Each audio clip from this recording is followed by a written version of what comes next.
Assalamualaikum warahmatullahi wabarakatuh. Hai semuanya, perkenalkan saya Najrul Fikri di kelas 1C dengan nomor NIM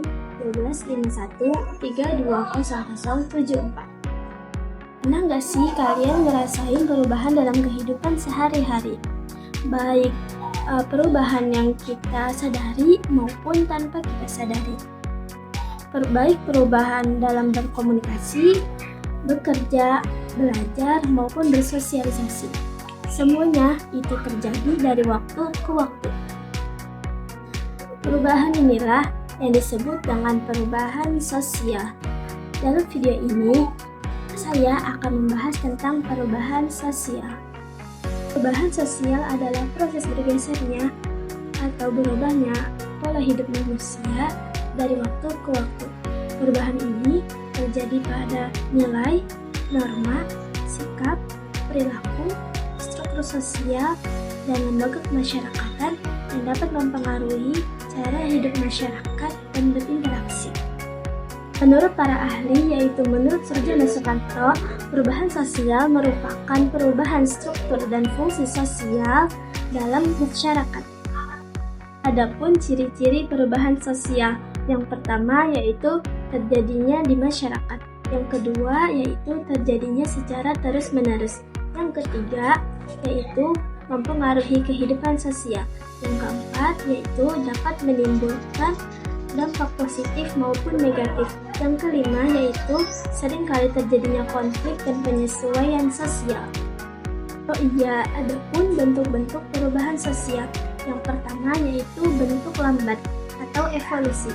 Bentuk ini terjadi secara bertahap, ya contohnya yaitu perubahan bertani yang dulunya memakai alat tradisional sekarang sudah menjadi modern. Yang kedua yaitu perubahan cepat atau revolusi. Perubahan ini terjadi secara drastis. Contohnya yaitu perkembangan teknologi digital. Selanjutnya yaitu faktor perubahan sosial.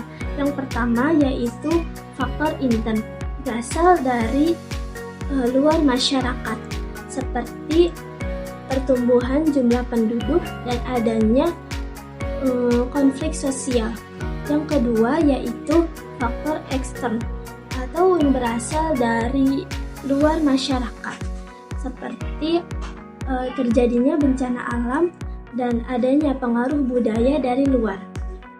Adapun teori perubahan sosial, yang pertama teori evolusi, yaitu memandang perubahan sosial sebagai proses bertahap dari bentuk yang sederhana menjadi bentuk yang lebih kompleks. Yang kedua, teori siklus, yaitu menekankan bahwa perubahan sosial mengakibatkan adanya pertentangan antar kelompok yang ingin merebut kekuasaan, status, ataupun sumber daya. Yang ketiga yaitu teori modernisasi, yaitu memandang bahwa perubahan sosial adalah proses transformasi dari masyarakat tradisional menuju masyarakat yang modern. Contoh nyata perubahan sosial yaitu yang dahulunya anak-anak sering bermain dan berkumpul dengan teman-temannya di lingkungan sekitar, yaitu dengan mereka bermain layang-layang, bermain congklak, bermain bola bekel, bermain masak-masakan, bermain sekong, dan lain sebagainya. Tetapi seiring berjalannya waktu, terjadinya perubahan teknologi, yaitu dengan adanya media sosial. Anak-anak lebih sering bermain media sosial atau bermain gadget dibanding dengan bermain teman-temannya di luar. Hal lain yaitu perubahan gaya hidup di masyarakat. Perubahan sosial saat ini juga sudah terlihat dari gaya hidup masyarakat yang semakin modern dan praktis. Misalnya, kebiasaan memasak sekarang sudah tergantikan oleh adanya makanan cepat saji ataupun layanan untuk memesan makanan melalui media online.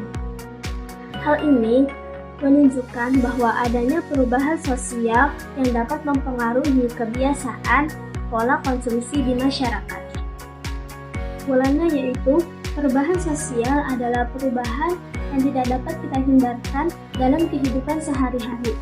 Oleh karena itu, kita sebagai masyarakat harus menyikapi perubahan sosial ini dengan bijak, yaitu dengan kita mengambil dampak positifnya dan meminimalkan dampak negatifnya.